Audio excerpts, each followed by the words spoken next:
This is Andrew Roselle. Welcome to Post-Western Conservatism. I am an Orthodox Christian. I live in West Virginia. I'm originally from the Washington, D.C. area. I have been a longtime observer of the political scene in the United States, 58. So my political involvement really began in the early 1990s. I was agnostic. In my upbringing, I was raised in a generally non-religious household. My father was a German Jew who did not practice his faith, was agnostic. My mother was raised Roman Catholic, pre-Vatican II, Roman Catholicism.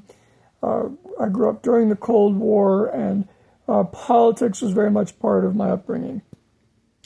In the end of the Cold War in 1991, I saw an opportunity to reconfigure our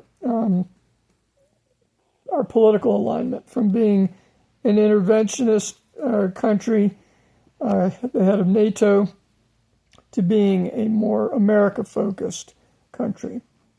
So that was, I supported Pat Buchanan when he ran for president. He was sort of the Trump before there was a Trump in terms of Trump's current run.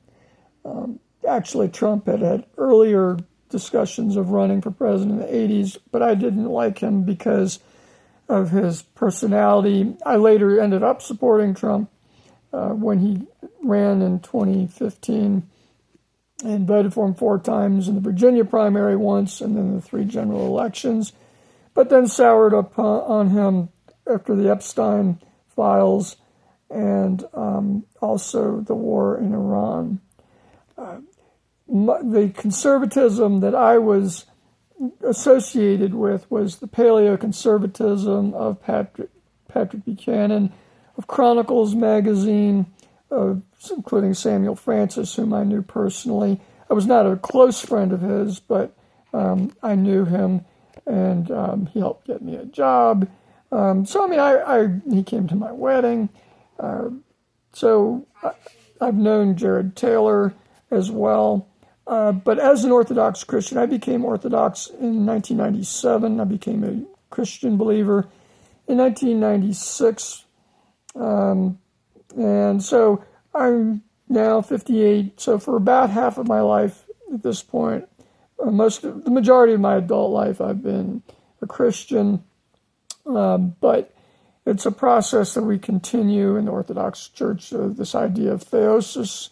We're becoming closer to the likeness of God, while remaining very distinct from Him by nature, but by grace we participate in Him.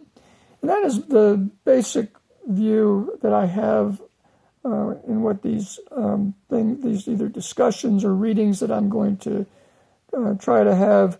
I want to say at the outset I'm sort of a jack of all trades and a master of none, but I've had an interest in Stuart England, in the American Revolution, particularly the unpopular British and Loyalist side. I sadly have had the view that a lot of the grievances that the colonists had were either unfounded or exaggerated, that Britain was not the tyranny. It was an imperfect government. If you lived in Ireland, you would not have liked it, especially. But on the whole, the American experience, I think, with Britain was not a bad one.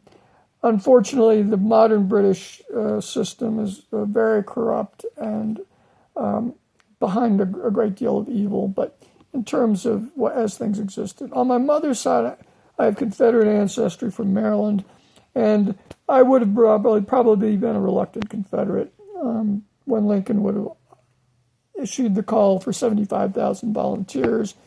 That probably is where I would have drawn the line. So that's sort of where I'm coming from. I'm under 5 minutes in this, but thank you for listening thus far. I'd like to do readings from texts ranging from James I of England and other monarchs, but also for those probably some readings in either maybe constitutional thought in the United States. I'm basically, as a Christian, believe that God is my king, first and foremost. I will not do anything to unsettle the Constitution of the United States or to try to act as a firebrand for any cause, but to merely call to mind things that are of lasting value, food for thought, and to try to hopefully, however dimly, guide people towards a better future in a post-West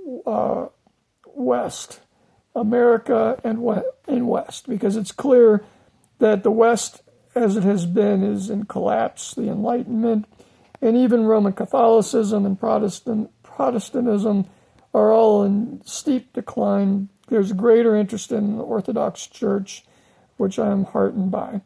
But thank you for listening to this initial video on this new channel. Thank you.